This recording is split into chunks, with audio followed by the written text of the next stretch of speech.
Welcome to 360 Tamil. இன்னைக்கு இந்த வீடியோல நம்ம எந்த படத்தோட எக்ஸ்பிளனேஷன் பத்தி பார்க்க போறோம்னா, மலையாள சினிமால இந்த வருஷம் வெளியான அசாதி அப்படின்ற படத்தை பத்தி தான் பார்க்க போறோம். இது ஒரு பக்காவான கிரைம் த்ரில்லர் படம்னு சொல்லலாம். ஸ்டார்டிங்ல இருந்து எண்டிங் வரைக்கும் சூப்பரா கொண்டு போயிருப்பாங்க. மலையாள சினிமாவை பொறுத்த வரைக்கும் மாசத்துக்கு ஒரு 4 நல்ல படத்தை இறக்கிடுறாங்க. அந்த மாதிரி ஒரு படம் தான் இந்த படம். மலையாள படம்னாலே ஓவரா ஐபிஎத்தி வெட்டுறாங்க. ஆனா படம் அந்த அளவுக்கு இல்லன்ற மாதிரிலாம் இப்ப நிறைய பேர் பேச ஆரம்பிக்கிறாங்க. ஆனா நான் அதை ஏத்துக்கவே மாட்டேன். கண்டிப்பா மலையாள படத்தை பொறுத்த வரைக்கும் சாலிடான ரைட்டிங் இருக்கு. எடுத்துக்கிட்டது சின்ன கதையா கூட இருக்கலாம். ஆனா வேற லெவல்ல ஸ்கிரீன் பிளே பண்ணுவாங்க. கேரக்டர் டிசைன்லாம் சூப்பரா இருக்கும். இதை பத்தி நான் டீடைலா பேசணும்னு நினைக்கிறேன். சமயம் கிடைக்கும் போது அது சார்ந்தோ நான் ஒரு வீடியோ போடுறேன். இப்ப நம்ம படத்தோட கதைக்கு வந்துடலாம். இதோட பிளாட்டை சொன்னாலே ஸ்பாயிலர் ஆயிடும். அதனால பிளாட் நான் சொல்லல. இந்த படம் தமிழ்லயும் இருக்கு. பார்க்கணும்னு நினைக்கிறவங்க கண்டிப்பா இந்த படத்தை முழுசா பாருங்க. எக்ஸ்பிளனேஷனுக்குள்ள போறதுக்கு முன்னாடி வீடியோக்கு ஒரு லைக் போடுங்க. அது மூலியமா இந்த வீடியோ இன்னும் நிறைய பேர்கிட்ட கொண்டு போய் சேர்க்கப்படும். மேற்கொண்டு டைம் வேஸ்ட் பண்ணாம நம்ம நேரடியா எக்ஸ்பிளனேஷனுக்குள்ள போயிடலாம். படத்தோட ஸ்டார்டிங் சீனே கங்கான்ற ஒரு பொண்ணை பத்தி தான் நமக்கு தெரிய வருது. அந்த பொண்ணு யாரையோ கொடூரமா காலி பண்ணிருக்காங்க. அந்த பொண்ணுக்கு பெரிய தண்டனை கிடைக்கும், தூக்கு தண்டனை கிடைக்கும் நினைச்சிருப்பாங்க. ஆனா அந்த பொண்ணு பிரெக்னண்டா இருக்காங்கன்னு தெரிய வந்திருக்கும். அதனால தண்டனையை குறைச்சிடுறாங்க. இதை பத்திலாம் ஒரு நபருக்கு தெரிய வருது. அவர் கோவப்படுறாரு. ஏன்னா இவரோட பையனை தான் கங்கா கொலை பண்ணிருப்பாங்க. எதுக்காக இந்த கொலையை பண்ணாங்கன்னு கிளியரா தெரியல. இவரோட பேரை நம்ம குருன்னு வச்சுப்போம். குரு பையனை இழந்திருக்காருல, அதனால கங்காவோட ஃபேமிலியை சேர்ந்த எல்லாரோட கதையும் முடிக்கணும்னு நினைக்கிறாரு. கங்காக்கு ஒரு ஹஸ்பண்ட் இருப்பாரு, அவர் கதையும் முடிக்கணும்னு நினைக்கிறாரு. இப்ப கங்காவோட அப்பா சிவனை நமக்கு காட்டுறாங்க. லாயர் இருக்கார்ல, நான் எவ்வளவோ ட்ரை பண்ண காப்பாற்ற முடியலன்ற மாதிரிலாம் சொல்லிட்டு இருக்காரு. அதே சமயம் கங்காவோட ஹஸ்பண்ட் கிட்டயும் பேசிட்டு இருக்காரு. இவர் தான் கங்காவோட ஹஸ்பண்டா இருப்பாரு. பேரு ரகு அப்படின்றது. ரீசெண்டா தான் இவங்களுக்கு கல்யாணம் ஆச்சு போல. கங்கான்னு ஒருத்தங்களை பத்தி சொன்னல, இவங்க தான் கங்காவா இருப்பாங்க. இப்ப போலீஸுங்க இருக்காங்கல்ல, ஜெயிலுக்கு இவங்களை கூட்டு போயிட்டு இருக்காங்க. இத அப்பாவும் ஹஸ்பண்டும் சோகமா பார்த்துட்டு இருக்காங்க. அப்படியே கட் பண்ணி 7 மாசம் கழிச்சு நடக்கிறத காட்டுறாங்க. ஏறக்குறைய கங்கா இப்ப நிறைய மாத கர்ப்பிணியா இருக்காங்க. டாக்டர் செக் பண்றதுக்காக வந்திருக்காங்க. கண்டிஷன்லாம் எப்படி இருக்குன்னு பார்த்துட்டு இருக்காங்க. கங்காவால பேச முடியாது. கங்கா கூட ஜெயில ஒரு அக்கா இருப்பாங்க. அந்த அக்கா தான் கங்கா என்ன சொல்ல வரா அப்படின்றத டாக்டருக்கு புரிய வைக்கிறாங்க. டாக்டரும் உடம்ப பத்திரமா பாத்துக்கோன்ற மாதிரிலாம் சொல்றாங்க. இப்ப டாக்டருமே ஜெயில இருக்க ஆபீசர் கிட்ட பேசுறாங்க. ஜெயில வச்சே பார்க்க முடியாது, கண்டிப்பா ஹாஸ்பிட்டலுக்கு கொண்டு போனோன்ற மாதிரி சொல்றாங்க. ஆமா, இந்த பொண்ணு என்ன தப்பு பண்ணான்ற மாதிரியும் கேக்குறாங்க. போலீஸுமே விஷயத்த சொல்ல ஆரம்பிக்கிறாரு. அதாவது ஒரு நபரை கொடூரமா சாவடிச்சாங்கல்ல, அதை பத்தி சொல்றாரு. அந்த நபர் என்ன பண்ணிருப்பான்னா, இவங்களோட தங்கச்சி கிட்ட தப்பா நடந்திருப்பான். அதனால தான் கோவத்துல கொடூரமா கொலை பண்ணிருப்பாங்க. இந்த பொண்ணு பார்க்க அப்பாவியா தெரியுறா, இவளா கொலை பண்ணான்ற மாதிரி இந்த டாக்டர் லேடியோ ரொம்ப ஆச்சரியப்பட்டு இருக்காங்க. ஆக்சுவலா இந்த பொண்ணோட அப்பா இருக்காரு பாத்தீங்களா, அவர் ரவுடியா இருப்பாரு. குரு கிட்ட தான் வேலை பார்த்திருப்பாரு. குருவோட பையன் எல்லை மீறினது தெரிஞ்சு அப்பாக்கு முன்னாடியே பொண்ணு கொலை பண்ணிருப்பாங்க. இதான் நடந்திருக்கும். இப்ப அப்பா சிவன் இருக்காருல, என் பொண்ணு கிட்ட இதெல்லாம் கொண்டு போய் தாங்கன்ற மாதிரி சொல்றாரு. அதெல்லாம் தர முடியாதுன்ற மாதிரி போலீஸ் சொல்றாரு. ப்ளீஸ் சார் பார்த்து பண்ணுங்கன்ற மாதிரி இவர் காசெல்லாம் தராரு. சரி தரேன்ற மாதிரி இந்த போலீஸ் ஆபீசர் ஏத்துக்கிறாரு. பின்னாடி தான் ரகு நின்னுட்டு இருக்காரு. ஓஹோ, இவன் தான் உன்னோட மருமகனா அப்படின்ற மாதிரி கேக்குறாரு. ஆமா சார் அப்படின்ற மாதிரி இந்த சிவனும் சொல்றாரு. இப்ப ஜெயில இருக்க கங்காவை காட்டுறாங்க. அவங்களுக்கு ஒரு டானிக் வருது. அந்த டானிக் உள்ள பார்த்தா ஏதோ ஒரு பேப்பர் இருக்கு. என்ன பேப்பர் அப்படின்ற மாதிரி ஓபன் பண்ணி இவங்க படிக்க ஆரம்பிக்கிறாங்க. அப்படியே கட் பண்ணி இந்த சைடு அப்பாவை நமக்கு காட்டுறாங்க. ஆக்சுவலா ஜெயில இருக்க பொண்ணை காப்பாத்தணும்னு நினைக்கிறாரு. மருமகன் கூட திரும்பி வாழ வைக்கணும்ன்றதுக்காக தான் இப்படி யோசிக்கிறாரு. போலீஸ்க்கு வேண்டிய காசெல்லாம் இவங்க தந்துடுறாங்க. நீங்க உங்க சைடுல கொஞ்சம் ஹெல்ப் பண்ணா போதும்ன்ற மாதிரிலாம் சொல்றாங்க. அவருமே ஏத்துக்கிறாரு. உன்னை காப்பாத்த போறோமா, அதுக்கு ரெடியாருன்ற மாதிரி தான் பொண்ணுக்கு மெசேஜ் அனுப்பியிருக்காங்க போல. இங்கதான் அசாதின்னு படத்தோட டைட்டில போடுறாங்க. இவங்களுக்காக வாதாடின லாயர் பேரு மேனன் அப்படின்றது. ஹாஸ்பிட்டல்ல வச்சுதான் தூக்க போறீங்களா, ஹாஸ்பிட்டல்ல எனக்கு தெரிஞ்ச ஒருத்தர் இருக்கான், அவனை அப்ரோச் பண்ணுங்கன்ற மாதிரிலாம் சொல்லிட்டு இப்ப சிவனும் அப்ரோச் பண்றதுக்காக பாப்பன் ஒருத்தரை பாக்குறதுக்காக வந்திருக்காரு. இவரை பொறுத்த வரைக்கும் அந்த ஹாஸ்பிட்டல்ல டிரைவரா வேலை பார்த்திருப்பாரு. இவர் சரியா வேலை பார்க்கலான்னு சஸ்பெண்ட் பண்ணிருக்காங்க போல. எனக்காக ஒரு வேலை பார்க்கணும், உனக்கு தினமும் 10,000 ரூபாய் தரேன்னு சொல்லிட்டு, இது 10,000 ரூபாயா அப்படின்ற மாதிரி பாப்பன் சந்தோஷப்படுறாரு. என்ன வேலைன்னு கூட கேட்காம வேகமா இவர் கூட கிளம்புறாரு. டாக்டர் ஹாஸ்பிட்டலுக்கு கொண்டு போனோம்னு சொன்னாங்கல்ல, அதை பத்தி போலீஸ் சொல்றாரு. சீனியரும் ஹாஸ்பிட்டலுக்கு கொண்டு போலான்ற மாதிரி ஏத்துக்கிறாரு. கூட இருந்து பாக்குறதுக்கு அந்த பொண்ணுக்கு வீட்டுல லேடிஸ் எல்லாம் இருக்க மாட்டாங்க. அதனால இங்க இருக்க ஒரு லேடியை கூட்டு போறது நல்லது. ஒரு லேடி கூடியே ஒத்தாசையா இருக்காங்கல்ல, அவங்கள வேணா கூட கூட்டு போங்க, நான் ஏற்பாடு பண்றேன்ற மாதிரிலாம் சொல்றாரு. இப்ப 2 பேரை காட்டுறாங்கல்ல, இதுல ஒருத்தர் பேரு சத்யன் அப்படின்றது. சத்யனை பொறுத்த வரைக்கும் அடிதடி வேலை எல்லாம் பண்ணிருப்பாரு. இப்போ ஒய்ஃபுக்காக அதெல்லாம் விட்டுருக்காரு. இப்போ ஒய்ஃபோட பிரெக்னன்சிக்காக தான் இந்த இடத்துக்கு வந்திருக்காங்க. இவங்க 2 பேருமே வீட்டை எதிர்த்து கல்யாணம் பண்ணிருப்பாங்க. 2 பேரோட வீட்டை சேர்ந்தவங்களும் பேசாம இருக்காங்க. இப்ப போதிய காசு இல்லாம இவர் கஷ்டப்படுறாரு. நான் வேணா அப்பா கிட்ட பேசவான்னு கேக்குறாங்க. வேணான்ற மாதிரி இவரும் சொல்லிட்டாரு. இவர் கூட ஒரு பையன் வந்தான் பாத்தீங்களா, அவன் பேரு ஜினு அப்படின்றது. அவனோட அம்மா பிரெக்னன்ட்டா இருக்காங்க. அவன் தான் கூட இருந்து பாத்துக்கிறான். ஆக்சுவலா அவனுக்கு ஏற்கனவே நிறைய தம்பி பாப்பாங்கலாம் இருப்பாங்க.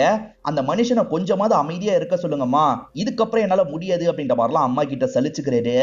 ஏற்கனவே பாப்பன் ஒருத்தரை காமிச்சாங்க பாத்தீங்களா, அவர் சத்தியனை பாக்குறதுக்காக வந்திருக்காரு. சத்தியன் கிட்ட உனக்கு ஒரு நாளைக்கு 10,000 ரூபாய் கிடைக்கும், நான் சொல்ற வேலையை பண்ணுன்ற மாதிரி சொல்லிட்டாரு. ஆனா சத்தியன் இதுக்கப்புறம் இல்லீகல் வேலை எல்லாம் பண்ண வேணாம்னு நினைக்கிறாரு. என்னால அது முடியாதுன்ற மாதிரி மறுத்துறாரு. இப்ப நமக்கு சாம்னு ஒருத்தரை காட்டுறாங்க. இவரோட ஒய்ஃப் நிறைய மாத கர்ப்பிணியா இருக்காங்க. ஒய்ஃபோட ஹெல்த் கண்டிஷன் கொஞ்சம் கிரிட்டிக்கலா இருக்கு போல. அதனால கூட இருந்து இவர் பண்ண வேண்டிய எல்லா விஷயத்தையும் பண்ணிட்டு இருக்காரு. ஒய்ஃபும் கொஞ்சம் அப்செட்டா இருக்க மாதிரி காட்டுறாங்க. ஏன் அப்படி இருக்காங்கன்றது போக போக தெரியும். இப்ப சத்தியனும் பில்ல பே பண்றதுக்காக வந்திருக்காரு. ஆனா பில் அமௌண்ட்டுக்கான காசு இவர்கிட்ட இல்ல. என்ன பண்றது அப்படின்ற மாதிரிலாம் யோசிக்கிறாரு. இவருக்கு தெரிஞ்ச அண்ணனுக்கு கால் பண்ணி கேட்கிறாரு. அந்த அண்ணன் கிட்ட சுத்தமா காசு இல்ல, வேணா உன்னோட அப்பா கிட்ட நான் பேசி பார்க்கவா, அவர் காசு தர வாய்ப்பு இருக்குன்ற மாதிரி சொல்லிட்டாரு. இல்லன்னு அப்பா கிட்ட எல்லாம் கேட்க வேணாம், நானே பாத்துக்கிறேன்ற மாதிரி இவரும் சொல்லிடுறாரு. இவருக்கு காசு தேவைன்றது அந்த பாப்பனுக்கு தெரியுது. நான் வேணா தரேன், இந்த வாங்கிக்கோன்ற மாதிரிலாம் தராரு. நான் சொல்ற வேலையை மட்டும் பண்ணுடா ப்ளீஸ்ன்ற மாதிரிலாம் கேட்கறாரு. இல்லன்னு பிரச்சனை வந்துரும்ன்ற மாதிரி சத்தியம் சொல்லிட்டாரு. அதெல்லாம் ஒன்னும் வராதுடா, நான் சொல்றதை கேளுன்ற மாதிரிலாம் மனசை மாத்துறாரு. ஒரு ஸ்டேஜ்ல இவருமே சரின்ற மாதிரி ஏத்துக்கிறாரு. நீ மட்டும் இல்ல, இந்த ஹாஸ்பிட்டல்ல மினின்னு ஒரு நர்ஸ் இருக்கால, அவளுமே ஹெல்ப் பண்ண போறான்ற மாதிரி அந்த அண்ணன் சொல்லிட்டாரு. மீனியை பொறுத்த வரைக்கும் அப்பப்ப சின்ன சின்ன மருந்தெல்லாம் கொஞ்சம் திருடுவாங்க.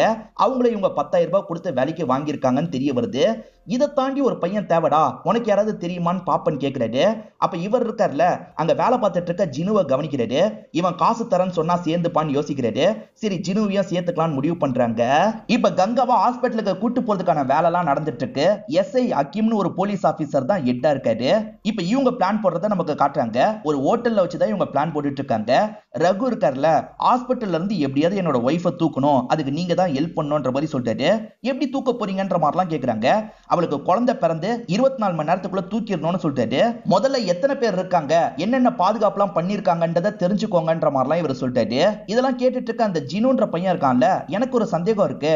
ஆக்சுவலா நார்மல் டெலிவரியா இருந்தா கூட 2 நாள் எந்திரிக்கிறதுக்கு ஆகும், இதுவே சிசேரியனா இருந்தா ரொம்ப நாள் ஆகும். அப்படி இருக்கும்போது 24 மணி நேரத்துல எப்படி தூக்குவீங்கன்ற மாதிரி கேக்குறான். கங்காக்கு நார்மல் டெலிவரி தான், டாக்டர் ஏற்கனவே சொல்லிட்டாரு, கொஞ்சம் கஷ்டம் தான், எப்படியாவது 24 மணி நேரத்துக்குள்ள அங்க இருந்து தூக்கிடணும், அதை விட்டா நமக்கு டைம் கிடைக்காதுன்ற மாதிரிலாம் சொல்லிட்டாரு.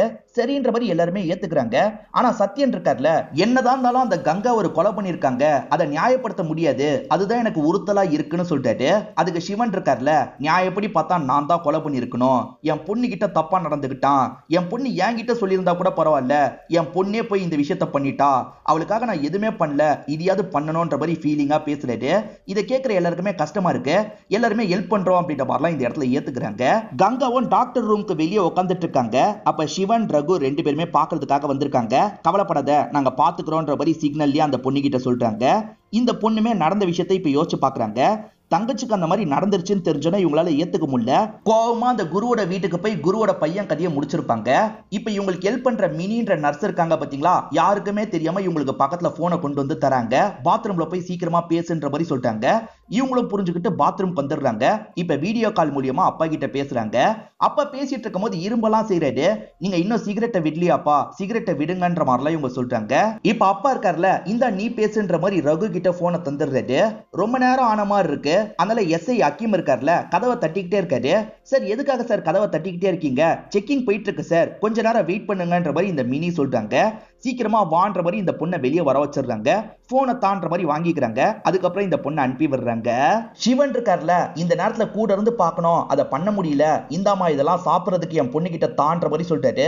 சார் இவ்வளவு தந்தா பிரச்சனை வரும் சார், ஏதாவது ஒண்ணு மட்டும் தாங்கன்ற மாதிரி கேக்குறாங்க. இவரு ஒரே ஒரு தேன் மிட்டாய் பாக்கெட்டை மட்டும் தந்துடுறாரு. இப்ப இவங்களுமே உள்ள வந்து இவங்க கிட்ட தராங்க. உன்னோட அப்பா உன்னை நினைச்சு ரொம்ப கவலைப்படுறாரு அப்படின்ற மாதிரிலாம் சொல்லிட்டு இருக்காங்க. இப்பெல்லாம் பேசிட்டு இருக்கும் போது கூட இருக்க அந்த லேடி வந்துடுறாங்க.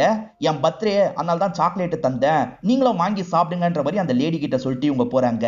ரகுவும் என்னெல்லாம் அப்சர்வ் பண்ணீங்கன்ற மாதிரி கேக்குறாரு. இவங்க ஹாஸ்பிட்டல்ல தானே இருக்காங்க, நிறைய விஷயங்களை கவனிச்சிருப்பாங்க. ஆக்சுவலா மொத்தமாவே 4 போலீஸ் தான் அந்த இடத்துல இருப்பாங்க. அவங்கள சமாளிச்சிட்டா எப்படியாவது தூக்கிடலான்ற மாதிரிலாம் சொல்லிட்டாங்க. ஆனா மினி ஒரு பிரச்சனை இருக்குன்ற மாதிரி சொல்லிட்டாங்க. ஆக்சுவலா அந்த கங்கா கூட வேற ஒரு வயசானவங்க இருக்காங்க பாத்தீங்களா, அந்த வயசானவங்க கிட்ட சிரிச்சு பேசுறதுக்கு ட்ரை பண்ணிருப்பாங்க. ஆனா அவங்க ஊருனே தான் இருந்திருப்பாங்க. அவங்க கொஞ்சம் இடைஞ்சலா இருப்பாங்கன்ற மாதிரி சொல்லிட்டாங்க. அவங்கள நம்ம பிளானுக்குள்ள கொண்டு வர முடியாதான்ற மாதிரி இவர் கேக்குறாரு. யாரு என்னன்னே தெரியாம எப்படி பேசுறது அப்படின்ற மாதிரி மினி கேக்குறாங்க. அந்த லேடியை பத்தி நான் முழுசா விசாரிச்சேன். பெரிய லெவல்ல பணத்தை ஏமாத்திருக்காங்க, கோடி கணக்குல ஏமாத்திருக்காங்க. அதனால கண்டிப்பா நம்ம பிளானுக்கு அவங்க வரக்கூட வாய்ப்பு இருக்கு. ஆனா லேடிஸ் பேசி கொண்டு வந்தாதான் கரெக்டா இருக்கும். சமயம் கிடைக்கும் போது அவங்க கிட்ட பேசி கொண்டு வாங்கன்ற மாதிரி சொல்லிட்டாங்க. எனக்கு பயமா இருக்கு, மாட்டேன்ற மாதிரி மினி சொல்லிட்டாங்க. நீங்க இந்த மாதிரி பேசி கொண்டு வந்தீங்கன்னா உங்களுக்கு கமிஷன் இன்னும் அதிகமா தரேன், ஏற்கனவே பேசின காசை விட அதிகமா தரேன்னு சொல்லிட்டாரு. இதனால மினியோ சரின்ற மாதிரிலாம் இந்த இடத்துல ஏத்துக்கிறாங்க. என்னது காசு அதிகமா தரப்போறாரா அப்படின்ற மாதிரி பாப்பன் யோசிக்கிறாரு. பேசாம நம்ம பேசி இந்த பிளான்ல கொண்டு வந்துட்டா நம்ம பேசி பாப்போன்ற மாதிரி இவரும் அந்த லேடிக்கு பக்கத்துல போக பாக்குறாரு. என்னாச்சுன்ற மாதிரி சத்தியன் கேக்குறாரு. அந்த மினி எதுக்கு பேசணும், நானே பேசலான் இருக்கேன், எனக்கு கொஞ்சம் ஹெல்ப் பண்ணுங்க, போலீஸ் இந்த சைடு பார்க்காத மாதிரி சமாளிங்கன்ற மாதிரி சொல்லிட்டாரு. சரின்ற மாதிரி அந்த ஜினுன்ற பையன் ஏத்துக்கிறான். இவர் துணியை காய போடுற மாதிரி அந்த லேடிக்கு பக்கத்துல வந்துடுறாரு. இங்க கங்கான்ற ஒரு பொண்ணு கூட தானே நீங்க வந்திருக்கீங்க, அந்த கங்காவா அப்பாவும் ஹஸ்பண்டும் தூக்கணும்னு நினைக்கிறாங்க, அதுக்கு சப்போர்ட்டிவா தான் நாங்க வந்திருக்கோம், நீங்களும் ஹெல்ப் பண்ணா நல்லா இருக்கும், உங்களையும் நாங்க பார்த்து கவனிக்கிறோம், தயவு செஞ்சு ஹெல்ப் பண்ணுங்க அப்படின்ற மாதிரிலாம் கேட்கறாரு. அந்த லேடி எந்த ஒரு பதிலும் சொல்ல மாட்டாங்க. அப்ப போலீஸும் டைம் ஆயிடுச்சு வா போலான்ற மாதிரி அந்த லேடியை கூப்பிடுறாங்க. அந்த லேடி வேகமா இங்க இருந்து கிளம்பி போறாங்க. என்ன வேகமா போறாங்க, ஒருவேளை பிளான் ஒர்க் அவுட் ஆகலையோ, போலீஸ் கிட்ட சொல்லிட்டா என்ன பண்றது அப்படின்ற மாதிரிலாம் இவங்களுக்கு பயம் வருது. இவங்களுமே ஃபாலோ பண்ணலான்ற மாதிரி ஃபாலோ பண்ண ஆரம்பிக்கிறாங்க. அப்படி ஃபாலோ பண்ணிட்டு இருக்கும் போது அவங்க அக்கீம் கிட்ட போய் பேசுறாங்க. அக்கீம் கிட்ட என்ன சொல்றாங்கன்னா, இந்த மாதிரி ஒருத்தன் என்கிட்ட பேசினான்ற மாதிரி சொல்றாங்க. அதை கேட்கிற அக்கீமும் பயங்கரமா ஷாக் ஆயிருந்தாரு. அவசரப்பட்டு இந்த லேடி கிட்ட பேசினது தப்பாயிருச்சு அப்படின்ற மாதிரி பாப்பன் புலம்பிட்டு இருக்காரு. இப்ப அக்கீம் இருக்காருல, சீனியருக்கு கால் பண்ணி இந்த விஷயத்த சொல்றாரு. ஆனா சீனியர் இந்த விஷயத்த பெருசா எடுத்துக்க மாட்டாரு. அந்த லேடி ஏதாவது உளறி இருப்பாங்க, ஃப்ரீயா விடு, எப்படி அங்க வச்சுலாம் தூக்க முடியும், நீ ரொம்ப யோசிக்காதன்ற மாதிரிலாம் சீனியர் சொல்றாரு. இருந்தாலுமே அக்கீமுக்கு லைட்டா உறுத்தலாவே இருக்கு. இப்ப சீனியர் பேசிட்டு கிளம்பலாம்னு நினைக்கும் போது சீனியரோட பொண்ணு இருக்காங்கல்ல, ஏன்பா அந்த மாதிரி இருக்கக்கூடாது, அதனால நீங்க கொஞ்சம் கவனமா இந்த விஷயத்தை ஹேண்டில் பண்ணுங்கப்பா, இன்னும் கொஞ்ச நாள்ல உங்களுக்கு ரிட்டையர்மெண்ட் இருக்கு, அதுக்குள்ள ஏதாவது பிரச்சனை வந்துட போகுதுன்ற மாதிரி சொல்லிட்டாங்க. சரி ஒரு பார்வை அந்த இடத்துல வச்சு போன்ற மாதிரி இவருமே யோசிக்கிறாரு. இப்ப பாப்போனா இந்த இடத்துக்கு வந்து ஒரு பிரச்சனை ஆயிடுச்சுன்னு சொல்லிட்டாரு. என்ன பிரச்சனைன்னு கேட்கும் போது அந்த லேடி கிட்ட பேச ட்ரை பண்ணன்ற மாதிரி சொல்லிட்டாரு. அவங்க சொல்லிட்டாங்கன்ற மாதிரி சொல்லிட்டாரு. உன்னை யாரா பேச சொன்னா, நாங்க ஏற்கனவே மினியை தானே பேச சொன்னோம், எதுக்காகடா இப்படி பண்ணன்ற மாதிரி ரெண்டு பேருமே கோவப்படுறாங்க. இப்பதான் அக்கீமா பாக்குறதுக்காக ராணின்னு ஒருத்தங்க வந்திருக்காங்க. ஆக்சுவலா சீனியர் தான் இந்த ராணியை அனுப்பி வச்சிருப்பாரு. ராணி ஒரு கேஸ்னால சஸ்பென்ஷன்ல இருக்காங்க, நான் உங்களுக்கு சப்போர்ட்டிவா இருக்கிறதுக்காக தான் வந்திருக்கேன்னு சொல்லிட்டாங்க. டீடைலா சொல்லுங்கன்னு கேக்குறாங்க. இவருமே டீடைலா சொல்லிட்டாரு. ராணிக்குமே இதுல பெருசா நம்பிக்கை இல்ல, அதெல்லாம் நடக்க வாய்ப்பு இல்லைன்ற மாதிரி சொல்லிட்டாங்க. இருந்தாலுமே இவர் சொல்றதுனால பேசி பார்க்கலாம்னு உள்ள வராங்க. முதல்ல கங்கா கூட இருப்பாங்கல்ல, அந்த லேடி கிட்ட என்ன நடந்தது அப்படின்ற மாதிரி கிளியரா கேட்டு தெரிஞ்சுக்கிறாங்க. அடுத்ததா கங்கா கிட்ட பேசுறதுக்காக வந்துடுறாங்க. உன் அப்பாவும் ஹஸ்பண்டும் உன்னை காப்பாத்துறதுக்கு முடிவு பண்ணிருக்காங்களாமே, அதை பத்தி உனக்கு தெரியுமான்னு கேக்குறாங்க. இவங்களுக்கு தெரியும்ல, ஆனா தெரியாத மாதிரி அமைதியா இருக்காங்க. இப்ப ராணி எந்திரிச்சு போலான்னு நினைக்கும் போது அந்த இடத்துல எறும்பு போறத கவனிக்கிறாங்க. எறும்பு எங்க போகுதுன்னு பார்த்தா அந்த இடத்துல தேன் மிட்டாய் இருக்கு. இந்த தேன் மிட்டாயை யாரு தந்ததுன்ற மாதிரி கேக்குறாங்க. அப்ப கூட இருக்க லேடி இருக்காங்கல்ல, ஒரு நர்ஸுக்கு பர்த்டேன்னு தந்துட்டு போனாங்கன்ற மாதிரி சொல்றாங்க. இப்ப ராணி நேரா மினியை பாக்குறதுக்காக வந்துடுறாங்க. மினி மேடம், நீங்க தான் அடிக்கடி அந்த பொண்ணை பாக்குறதுக்காக ரூமுக்கு போயிருக்கீங்க, ஏன்னு கேக்குறாங்க. இல்ல இல்ல 5 ரூம் நான் பாத்துக்கணும், அதுல ஒரு ரூம் தான் அது, அதனால தான் அடிக்கடி போவேன்ற மாதிரி சொல்றாங்க. பிலேட்டட் ஹாப்பி பர்த்டேன்ற மாதிரி இவங்க சொல்றாங்க. டக்குன்னு இதை கேட்டோன்னே மினியோட முகம் மாறிடுது. நீங்க தானே பர்த்டேன்னு நேத்து சாக்லேட் தந்திருக்கீங்க, ஆனா உங்க பர்த்டே என்னைக்குன்னு எடுத்து பார்த்தேன், இன்னும் பர்த்டே வரதுக்கு 4 மாசம் இருக்கு, அதுக்குள்ள எதுக்காக சாக்லேட்டை தந்தீங்கன்ற மாதிரிலாம் நோண்டி நோண்டி கேக்குறாங்க. இந்த மினி எதுக்கோ ஹெல்ப் பண்றாங்கன்னு புரியுது. இப்ப ராணி உடனே சீனியருக்கு கால் பண்ணி பேசுறாங்க. அப்பாவும் ஹஸ்பண்டும் காப்பாத்துறதுக்கு ஏதோ பிளான் பண்றாங்க போல சார், கவலைப்படாதீங்க, 1 மணி நேரத்துக்குள்ள அவங்களை கண்டுபிடிச்சிருவோன்னு சொல்றாங்க. பக்கத்துல இருக்க ஒரு ஹோட்டல் விடாம செக் பண்ணுங்கன்ற மாதிரி ஆளுங்க கிட்ட சொல்லியிருப்பாங்க. இப்ப அக்கீமோ டீமோ பக்கத்துல இருக்க ஒவ்வொரு ஹோட்டலா செக் பண்ணிட்டு இருக்காங்க. ஏன்னா பிளான போடுறவங்க பக்கத்துல இருந்து போடதான வாய்ப்பு இருக்கு, அதுக்காக தான் இந்த மாதிரி செக் பண்ணிட்டு இருக்காங்க. இவங்களுக்காக இந்த பிளான்ல ஹெல்ப்லாம் பண்ணிட்டு இருந்தாங்கல்ல, அவங்க எல்லாருக்குமே நம்மளும் மாட்டிப்போமா அப்படின்ற மாதிரி லைட்டா பயம்லாம் வர ஆரம்பிக்குது. இப்ப அக்கீம் ஒரு விஷயத்தை கண்டுபிடிக்கிறாரு. ஆக்சுவலா மேனன் அப்படின்ற பேர்ல ஒரு ரூம் புக் ஆயிருக்கு. அதாவது இவங்களுக்காக வாதாடினவர் தான் அந்த மேனன் இவருக்கு தெரிய வருது. உடனே இதை பத்தி ராணிக்கு கால் பண்ணி சொல்றாரு. அவரோட பேர்ல அவர் கூட ரூமை ஏற்பாடு பண்ணி தந்திருக்கலாம், நான் உடனே அந்த இடத்துக்கு செக் பண்றதுக்காக வரேன்ற மாதிரி இவங்களும் இங்க இருந்து கிளம்ப ஆரம்பிக்கிறாங்க. நம்ம ரூமை பத்தி முதற்கொண்டு அவங்களுக்கு தெரிஞ்சிருச்சு, உடனே நீ அங்க இருக்கிற திங்ஸ் எல்லாம் தூக்கிடு அப்படின்ற மாதிரி அந்த மேனன் கால் பண்ணி சொல்றாரு. ரகுவும் அந்த இடத்துக்கு கிளம்பணுன்ற மாதிரி கிளம்புறாரு. இவங்க ஒரு பக்கம் அந்த ஹோட்டல் ரூம் நோக்கி வந்துட்டு இருக்காங்க. ரகு வேற ஒரு பக்கமா அந்த ரூம்குள்ள நுழைஞ்சிடுறாரு. அங்க இருக்க ஒரு பொருள் விடாம எல்லாத்தையும் தூக்கணும்ன்ற மாதிரி தூக்கிட்டு போயிட்டு இருக்காரு. இப்ப இவங்களுமே கதவை திறந்து உள்ள வந்துடுறாங்க. ஆனா ரூம்ல எந்த ஒரு பொருளும் இருக்கிற மாதிரியே தெரியல. என்ன எந்த ஒரு பொருளும் இல்லைன்ற மாதிரி இவங்க சுத்தி முத்தி பார்த்துட்டு இருக்காங்க. ஆக்சுவலா ரகு இருக்கார்ல எல்லா பொருளையும் எடுத்துட்டு வண்டியில கிளம்பிட்டு இருக்காரு. திடீர்னு சடன் பிரேக் போடுறாரு. பக்கத்துல இருக்கவர் என்னாச்சுன்னு கேக்குறாரு. மாட்டிக்கிட்டோம் அப்படின்ற மாதிரி இவர் சொல்றாரு. அப்பதான் அந்த இடத்துல காட்டுறாங்க. ஆக்சுவலா கிளம்பலான்னு நினைக்கும் போதுதான் இவங்க ஒரு விஷயத்த கவனிக்கிறாங்க. ஸ்கிரீனுக்கு பின்னாடி ஏதோ இருக்க மாதிரி இருக்கு. இவங்க ஸ்கிரீனை விளக்குறாங்க. பார்த்தா அவர் பிளான் போட்டு வச்சிருந்தாரு பாத்தீங்களா, அது எல்லாமே இந்த இடத்துல இருக்கு. இது எல்லாத்தையும் வீடியோ எடுத்து அந்த சீனியர் கிட்ட காமிச்சிட்டு இருக்காங்க. ராணி நம்ம நினைச்ச மாதிரி இல்ல, இது பெரிய தலைவலிய தரம் போலியே அப்படின்ற மாதிரி அவர் சொல்றாரு. சார் ஒரு பிரச்சனையும் கிடையாது சார், 2 மணி நேரத்துல சம்பந்தப்பட்ட எல்லாரையும் பிடிக்கிறேன், நீங்க கவலைப்படாதீங்கன்ற மாதிரி சொல்றாங்க. சரின்ற மாதிரி அவருமே ஏத்துக்கிறாரு. இப்ப நமக்கு குருவை காட்டுறாங்க. ஆக்சுவலா குரு கங்காவோட ஃபேமிலியை சேர்ந்த எல்லாரையும் காலி பண்ணோன்ற மாதிரி சொன்னாரு பாத்தீங்களா. கங்கா ஜெயிலுக்கு போனதுல இருந்து ஃபேமிலியை சேர்ந்தவங்களா உசாரா ஒளிஞ்சுதான் இருந்திருப்பாங்க. இப்ப ஹாஸ்பிட்டல்ல வச்சு ஆளுங்க பார்த்திருக்கிறதா அசிஸ்டன்ட் சொல்றாரு. என் பையனை சாவடிச்சவங்கள கண்டிப்பா சாவடிக்கணும், ஒரு டீம் அந்த இடத்துல இறக்கி விடு, சமயம் பார்த்து அவங்கள கதையை முடிக்க சொல்லுன்னு சொல்றாரு. சரின்ற மாதிரி அசிஸ்டன்ட் ஏத்துக்கிறாரு. இவங்க எல்லாருமே கேதர் ஆகி பேசலாம் நினைக்கிறாங்க. ஆனா பயந்த 3 பேர் இருக்காங்கல்ல, எங்களை இதுக்கப்புறம் கூப்பிடாதீங்கன்ற மாதிரி சொல்லிடுறாங்க. நாங்க இன்னும் கூட அதிகமா காசு தரோம் வாங்கன்ற மாதிரிலாம் இவங்க பேசி பாக்குறாங்க. அப்ப கூட அவங்க வரமாட்டோம்னு சொல்லிடுறாங்க. இதுக்கப்புறம் என்னையே விட்டுருங்கன்ற மாதிரி பாப்பனும் இங்க இருந்து கிளம்பிடுறாரு. இதுக்கப்புறம் நம்ம மட்டும் இருந்து என்ன ஆக போகுது, வா கிளம்பலான்ற மாதிரி சிவன் கூப்பிடுறாரு. ஆனா ரகு இருக்கார்ல, நீங்க போங்க நான் இருந்துட்டு வரேன்ற மாதிரி சொல்றாரு. சரின்ற மாதிரி சிவனும் ஏத்துக்கிறாரு. இப்ப சிவன் ஆட்டோ ஏறி கிளம்பலாம்னு நினைக்கிறாரு. அப்பதான் ஒரு குரூப் இந்த இடத்துக்கு வருது. சிவனை கொல்லணும்னு ஒரு குரூப் நினைக்கிறாங்கல்ல, அவங்க தான் சிவனை பார்த்துட்டு இருக்காங்க. அந்த ரூம்ல இருந்தது யாருன்னு தெரிஞ்சுக்கணும்ல, அதனால அந்த ராணி என்ன பண்ணிருப்பாங்கன்னா ரிசப்ஷன்ல இருக்க நபரை இந்த இடத்துக்கு கூட்டு வந்திருப்பாங்க. இந்த ஹாஸ்பிட்டல்ல நீங்க பார்த்த நபரை கண்டுபிடிச்சு சொல்லுங்கன்ற மாதிரி சொல்றாங்க. பார்த்தா வாசல்லே இந்த ரகு நின்னுட்டு இருக்கார்ல, வந்த நபருமே இவன் தான் அப்படின்ற மாதிரி ரகுவை காட்டுறாரு. ரகுவால ஓடிலாம் போக முடியாதுல்ல, அதே இடத்துல நார்மலா நின்னுட்டு இருக்காரு. இப்ப இவங்களுமே பக்கத்துல வந்து விலங்கெல்லாம் இவரோட கையில மாட்டிட்டு இருக்காங்க. இப்ப ஐடி கார்டெல்லாம் எடுத்து செக் பண்றாங்க. இவர் பேரு ரகு, இவர் தான் கங்காவோட ஹஸ்பண்ட் அப்படின்றது தெரிய வருது. நீ என்னடா நினைச்ச, போலீஸ் எல்லாம் மீறி உன் ஒய்ஃபை இங்க இருந்து காப்பாத்தி கூட்டு போயிடலாம் நினைச்சியா, நீ சரியான முட்டாள் அப்படின்ற மாதிரிலாம் இவங்க திட்டிட்டு இருக்காங்க. இவன் பேர்ல ஏதாவது கேஸ் இருக்கான்ற மாதிரி இவங்களுமே லோக்கல் ஸ்டேஷன்ல விசாரிக்கிறாங்க. இல்ல மேடம், ரகு பேர்ல எந்த ஒரு கேஸுமே இல்லன்ற மாதிரிலாம் சொல்லிட்டு இப்ப என்ன பண்றதுன்னு யோசிக்கிறாங்க. மேடம் தூக்க நினைச்சதே கிரைம் தானே, அதை வச்சு உள்ள தள்ளினா என்னன்ற மாதிரிலாம் ஹக்கீம் கேட்கிறாரு. பாப்போன்ற மாதிரி இவங்களும் சொல்றாங்க. இப்ப திரும்பி அவங்க கிட்ட பேசுறதுக்காக உள்ள வராங்க. அவன் என்னடானா கால் மேல காலை போட்டிருக்கான். என்னடா கால் மேல காலை போட்டிருக்க, கீழே போடுன்ற மாதிரி சொல்றாங்க. அவனும் கீழே போட்டுறான். இங்க இருந்துகிட்டே உனக்கு ஹெல்ப் பண்ணது யாருன்னு கேக்குறாங்க. இவர் சொல்ல மாட்டாரு. நானே கண்டுபிடிக்கிறேன்ற மாதிரி இவங்க இருக்காங்கல்ல, எல்லா ஒர்க்கர்ஸுமே ஒரே இடத்துல கேதர் ஆகணும்னு சொல்றாங்க. சீஃப் டாக்டர் சொல்ல எல்லாருமே ஒரு இடத்துல கேதர் ஆயிடுறாங்க. இந்த லேடி மூலியமா கண்டுபிடிக்கலாம்னு நினைக்கிறாங்க. சஸ்பென்ஷன்ல இருக்க பாப்பன் தான் இந்த விஷயத்தை பண்ணிருக்காருன்றது இவங்களுக்கு தெரிய வந்துருது. போட்டோ மூலியமா இந்த லேடி கன்ஃபார்ம் பண்ணிடுறாங்க. இப்ப அடுத்ததான் மினி கிட்ட பேசுறதுக்கு வராங்க. மினி கண்டிப்பா இதுல இன்வால்வ் ஆயிருக்காங்கன்னு தெரியுதுல்ல, வேற யாரு இன்வால்வ் ஆனாங்க ஒழுங்கா சொல்லுன்ற மாதிரி மினிய பயங்கரமா மிரட்டிட்டு இருக்காங்க. மினியா சம்பந்தப்பட்டவங்களோட பேரெல்லாம் சொல்றாங்க. இந்த சத்தியனுமே நம்ம மாட்டிப்போமா அப்படின்ற மாதிரிலாம் யோசிச்சுட்டு இருக்காரு. அப்பதான் இவரோட மாமனார் இந்த இடத்துக்கு வந்திருக்காரு. அதாவது எல்லா பிரச்சனையும் மறந்து பொண்ணை பாக்குறதுக்காக தான் வந்திருக்காரு.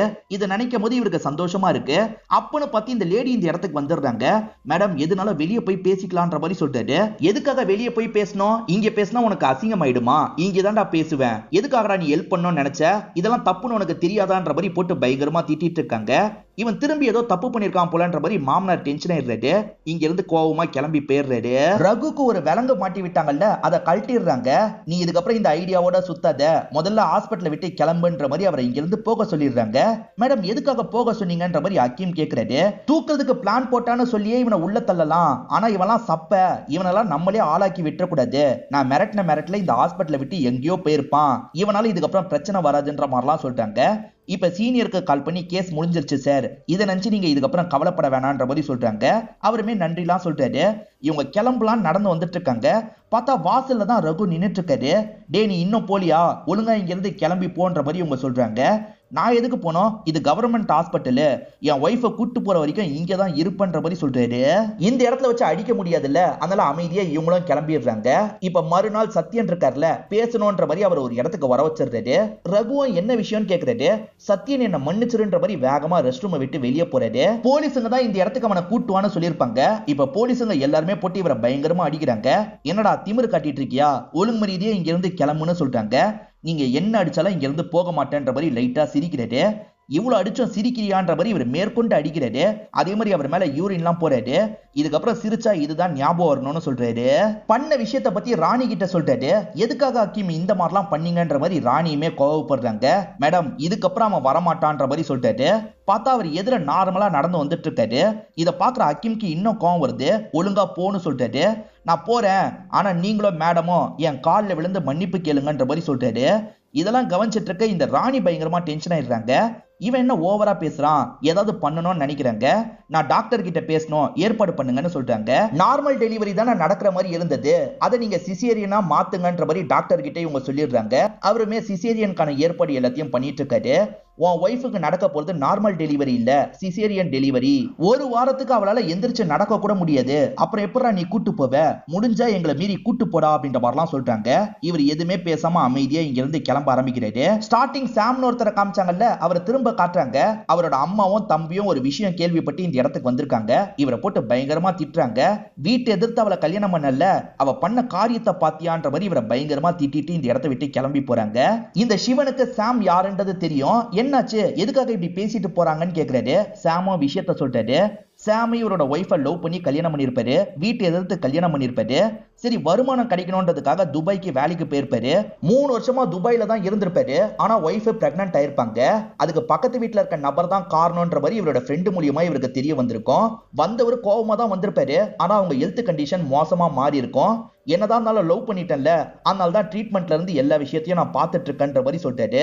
இந்த மாதிரி ஒரு துரோகத்தை பண்ணதுக்கு அப்புறமா நான் கூட இருந்து பாத்துக்கிறேன்ல, இதுதான் அவளுக்கான தண்டனையா அவளுக்கு இருக்கும்ன்ற மாதிரி சொல்லிட்டாரு. இப்ப ரொம்ப சோகமா இங்க இருந்து நடந்து போறாரு. இப்பதான் இவரோட விஷயம் நமக்கு புரியுது. இப்ப கங்காக்கு குழந்தைய நல்லபடியா பிறந்துருது. குழந்தைய பார்க்கணும்ன்ற மாதிரி 2 பேருமே ஆசைப்படுறாங்க. ஆனா ஹக்கீம் இருக்கார்ல, இவங்க கண்ணிலே காட்டக்கூடாது, முதல்ல குழந்தைய உள்ள கொண்டு போங்கன்ற மாதிரிலாம் கோவப்பட்டு இருக்காரு. சத்யனோட ஒய்ஃப் கோவமா இருப்பாங்கன்ற மாதிரி சத்யனோ கொஞ்சம் சமாதானம் பேசுறதுக்காக வர, சாரிமா இதுக்கப்புறம் இந்த மாதிரிலாம் பண்ண மாட்டேன்ற மாதிரி சொல்லிட்டாரு. அவங்களுமே என்ன ஹெல்ப் பண்ணீங்கன்ற மாதிரி கேட்டு தெரிஞ்சுக்கிறாங்க. இப்ப அவங்களுக்கே கங்காவோட ஃபேமிலி மேல பாவமா இருக்கு. எங்க அந்த கங்காவோட ஃபேமிலிக்கு முடிஞ்ச அளவுக்கு நீங்க ஹெல்ப் பண்ணுங்க, நான் கோவப்பட மாட்டேன்னு சொல்றாங்க. இதை கேட்கிற இவரும் ஹெல்ப் பண்ணலான்ற மாதிரி யோசிக்கிறாரு. பக்கத்துல இருக்க அந்த ஜினுவை பாக்குறாரு, அவனும் ஹெல்ப் பண்ணலான்ற மாதிரி யோசிக்கிறான். இப்ப மேனன் இருக்கார்ல, பாதுகாப்புலாம் கொஞ்சம் அதிகமா இருக்கு, இன்னைக்கு வேணான்ற மாதிரி சொல்லிட்டாரு. ஆனா ரகு இருக்கார்ல, இதை விட சரியான நேரம் கிடைக்காது, நான் பண்ணதான் போறேன்ற மாதிரி சொல்லிட்டாரு. ஆக்சுவலா ஹெல்ப் பண்ண மாட்டோம்னு போனாங்கல்ல, அவங்க எல்லாருமே உங்களுக்கு ஹெல்ப் பண்றோன்ற மாதிரி சொல்றாங்க. ஏன்னா அந்த போலீஸ் லேடி ரொம்ப இமிலேட் பண்ற மாதிரி பண்ணிருப்பாங்க. அதனால கோவப்பட்டு தான் இவருக்கு ஹெல்ப் பண்ணலாம்னு முடிவு எடுத்துறாங்க. இப்ப எஸ்ஐ ஹக்கீம் இருக்கார்ல, நடந்து வந்துட்டு இருக்காரு. அப்ப சிவன் உட்காந்துட்டு இருக்கிறத பார்த்து டென்ஷன் ஆயிடுறாரு. இன்னும் நீ போலியா, போலன்னு வச்சுக்கோ கை கால்லாம் உடச்சு போட்டுருவேன்ற மாதிரி கோவமா சொல்றாரு. அப்படி கோவமா சொல்லிட்டு நடக்கலாம்னு நினைக்கும் போது சிவனும் நிறுத்தி பேச ஆரம்பிக்கிறாரு. என்ன சார், உங்களால தான் கை கால்லாம் உடைக்க முடியுமா, நானும் ஒரு காலத்துல உடைச்சவன் தான், திரும்பி உடைக்க வச்சிடாதீங்கன்னு வார்னிங் கொடுக்குறாரு. நம்ம மிரட்டல கண்டிப்பா அவங்க திரும்பி ஹெல்ப் பண்ண மாட்டாங்க, இவனுங்க 2 பேரை கவனிச்சுக்கிட்டா மட்டும் போதும்ன்ற மாதிரி எஸ்ஐ ஹக்கீம் யோசிக்கிறாரு. இவங்க 2 பேருமே ஒவ்வொரு இடத்துல உட்காந்துட்டு இருக்காங்கல்ல, இவங்க 2 பேரை கவனிச்சுக்கிட்டே இருக்கலாம்ன்ற மாதிரி கவனிச்சிட்டு இருக்காரு. சாம்னு ஒருத்தரை காமிச்சாங்கல்ல, அவருக்கு நல்லபடியா குழந்தை பிறந்துருது. ஒய்ஃபை பத்தி விசாரிக்கிறாரு. சாரி சார், ஒய்ஃபை காப்பாற்ற முடியலன்ற மாதிரி சொல்லிட்டாங்க. அவங்க செஞ்ச தப்புக்கு அவங்களுக்கு தண்டனை கிடைச்சிருச்சு அப்படின்ற மாதிரி நமக்கு காட்டுறாங்க. ராணி இருக்காங்கல்ல, மஃப்டில இன்னும் நிறைய ஆபீசர்ஸ் இந்த இடத்துக்கு கூட்டு வந்துடுறாங்க. நீங்க சுத்தி எல்லா இடத்துலயும் கவனிச்சிட்டு இருங்கன்ற மாதிரிலாம் சொல்றாங்க. அதே மாதிரி அவங்க என்ன பண்றாங்கன்னா, அந்த ரகுக்கு பக்கத்துல வந்து உட்காந்துடுறாங்க. அவர் என்ன பண்றாருன்னு கவனிச்சிட்டு இருக்காங்க. இப்பதான் பாப்பன் கிட்ட இருந்து ரகுக்கு கால் வருது. ரகுவும் தள்ளி போய் பேசணும்னு நினைக்கிறாரு. இப்ப போன் எடுத்துட்டு கொஞ்சம் நடக்க ஆரம்பிக்கிறாரு. இத பாக்குற ராணி இருக்காங்கல்ல, ஒரு நபருக்கு சிக்னல் கொடுக்குறாங்க. அவருமே புரிஞ்சுக்கிட்டு ரகுவை ஃபாலோ பண்றாரு. என்ன ஒருத்தன் ஃபாலோ பண்றான்ற மாதிரி ரகு வேகமா நடக்கிறாரு. சிவனை கொல்லணும்னு ஒரு குரூப் நினைச்சாங்கல்ல, அவங்கள பார்த்து சிவன் வேகமா போறாரு. அண்ணா அவன் பயந்து ஓடிட்டு இருக்கான்ற மாதிரி சொல்றாங்க. அவன் பயப்படுற ஆள் இல்லடா, கவனமா இருங்கன்ற மாதிரி அந்த குரு சொல்றாரு. இப்ப இவங்க ஃபாலோ பண்ணிட்டு வரும்போது சிவன் ஒரு இடத்துல தெனாவட்டா நின்னுட்டு இருக்காரு. இப்ப வாங்குறான்ற மாதிரி சொல்றாரு. ரகு ஃபாலோ பண்ண போலீஸ்க்கு ஆட்டம் காமிச்சிடுறாரு. இப்ப வெளியே இருக்கிற இடத்துக்கு வந்துடுறாரு. இந்த இடத்துல தான் ராணியோட கார் நின்னுட்டு இருக்கு. இப்ப பெட்ரோல் ஊத்தி அந்த காரை கொளுத்திடுறாரு. அது மூலியமா டைவர்ஷன் மாதிரி ஏற்படுது இல்ல, அப்ப இவங்களை தூக்கிட்டு போலான்ற மாதிரி உள்ள இருக்க ஆளுங்க முடிவு பண்றாங்க. எல்லா ஆபீசர்ஸும் வெளியே போகும்போது இவங்களுமே வேலையை ஆரம்பிச்சிடுறாங்க. சிவன் பயந்து ஓடினதை பார்த்து ஈஸியா அடிச்சிடலான்ற மாதிரி தான் ஆளுங்க நினைச்சிருப்பாங்க. ஆனா சிவன் பயங்கரமா சண்டை போடுவார் போல, எல்லாரையும் அடிச்சு துவைச்சிட்டு இருக்காரு. சிவனுக்கு சப்போர்ட் பண்ற மாதிரி சில அடியாளுங்க இருப்பாங்க. அவங்களுமே ஹெல்ப் பண்றதுக்காக இந்த இடத்துக்கு வந்திருக்காங்க. இருக்காங்க. அவங்க நிறைய போலீஸுங்களை எல்லாம் இந்த இடத்துல சமாளிச்சிட்டு இருக்காங்க. அது மூலியமா இந்த 3 பேர் இருக்காங்க பாத்தீங்களா, பெட்டோட கங்காவை அங்க இருந்து கூட்டு போற வேலையெல்லாம் பார்த்துட்டு இருக்காங்க. இப்ப அந்த ஹாஸ்பிட்டல்ல ஒரு பகுதியில கலவரம் மாதிரிலாம் ஏற்பட்டு இருக்கு. இப்ப ராணியும் டீமும் இந்த இடத்துக்கு வந்துடுறாங்க. சம்பந்தப்பட்ட யாரையும் விடக்கூடாது, லாக் பண்ணுங்கன்ற மாதிரிலாம் சொல்றாங்க.